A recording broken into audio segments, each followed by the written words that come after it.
and the All Indiana Podcast Network. This is the News 8 Daily 8 Podcast, a Wish TV News 8 update.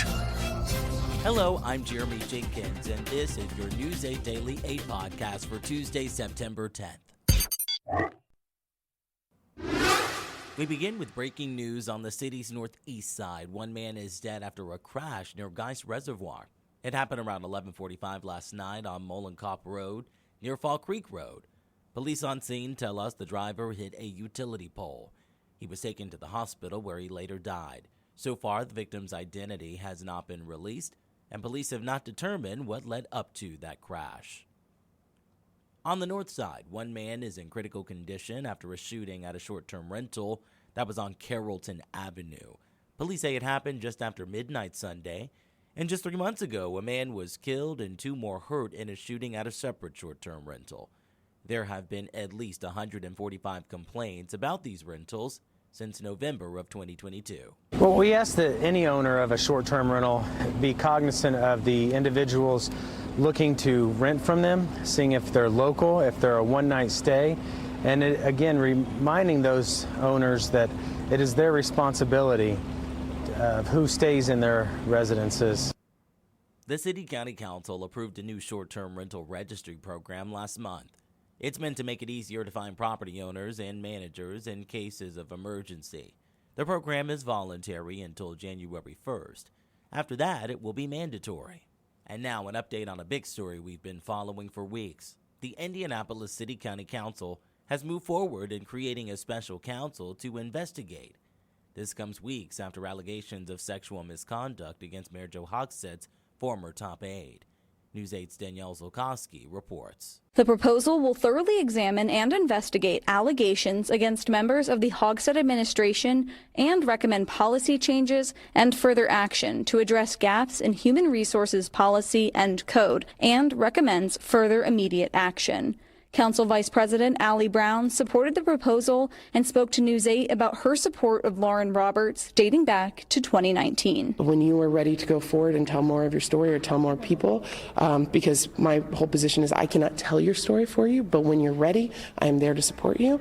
So when she decided to come out and tell her story right this year, it was there I am. I'm there to support her. Councilor Ron Gibson voted no. I believe that a former U.S. attorney knows what to do here, and he's already started the process of making things right. Councilor Derek Cahill abstained from voting. I support finding the truth, but I believe we need the help of the General Assembly to modernize APRA to protect the victims in this case. Many councilors chose not to comment about any of the ongoing headlines coming out of Mayor Joe Hogsett's office. Some did. Democratic Majority Leader Maggie Lewis spoke about the investigation. It's important that we take the time to do a deep dive into what's taken place over the last few years. We think it's important that all of our team members feel safe, that they have an outlet to report any type of inappropriate behavior. I think we all agree that something needs to be done, and particularly looking forward, we need to have the right tools in place and make sure this doesn't repeat itself. Republicans supported the proposal alongside Democrats. I think exactly what the proposal intends, which is to find out what happened. Who knew? When did they know?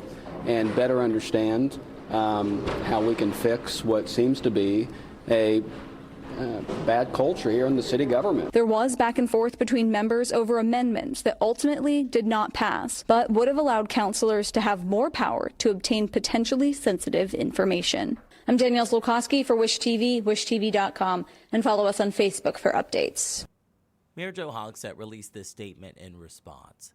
I commend the City County Council for ensuring that their investigation as part of Proposal 287 will protect the confidentiality of any current or former city employee who was or may be involved in any claim of sexual harassment.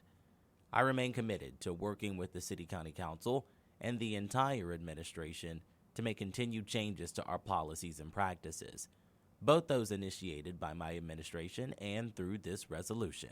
Republicans have responded to the mayor's statement. City County Council Minority Leader Brian Mowry had this to say. Distasteful, and it really goes to show where his head's at with this whole issue and this whole systemic issue of this harassment that he's allowed to go on in the city for so long.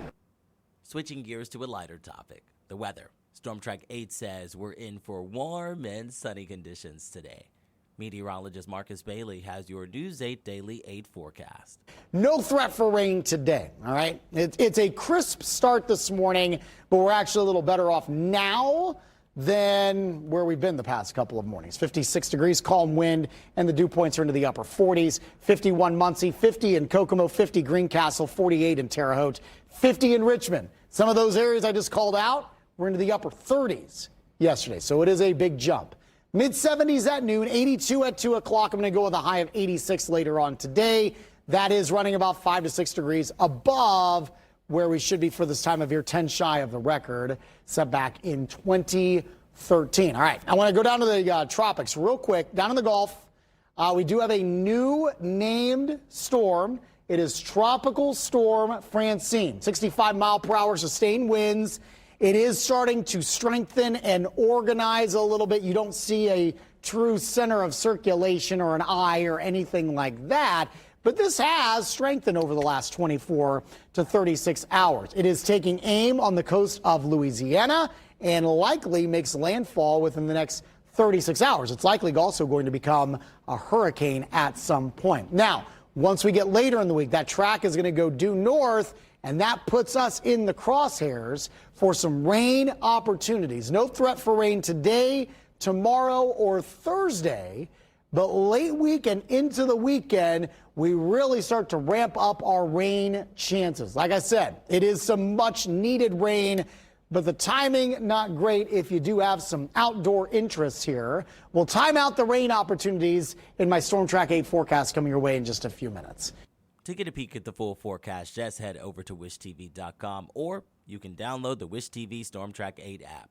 And don't forget to check out our Storm Track 8 weather blogs. And we wrap things up with a fun event outdoors. There will be some special guests at Victory Field as the Indians kick off their final homestand for the season tonight. The Indiana Fever will be joined by mascots Freddie Fever and Boomer. The Pacemates and High Octane Drumline are also set to perform. Tonight is also the final Tuesday Dollar Night at Victory Field. If you want to check it out, gates open at 5:30 and the first pitch is at 6:35. The Indians will take on the Rochester Red Wings this week. This has been your News 8 Daily 8 podcast for Tuesday, September 10th. I'm Jeremy Jenkins for Wish TV, wishtv.com, or follow us on Facebook for updates. This is the News 8 Daily 8 podcast, a Wish TV News 8 update on demand. For even more, on demand and on the go, connect with Wish TV on Facebook at wishtv.com and on the free Wish TV mobile app. Thank you for listening, and be sure to like, subscribe, and follow this podcast for updates every weekday morning on the All Indiana Podcast Network and wherever you get your podcast.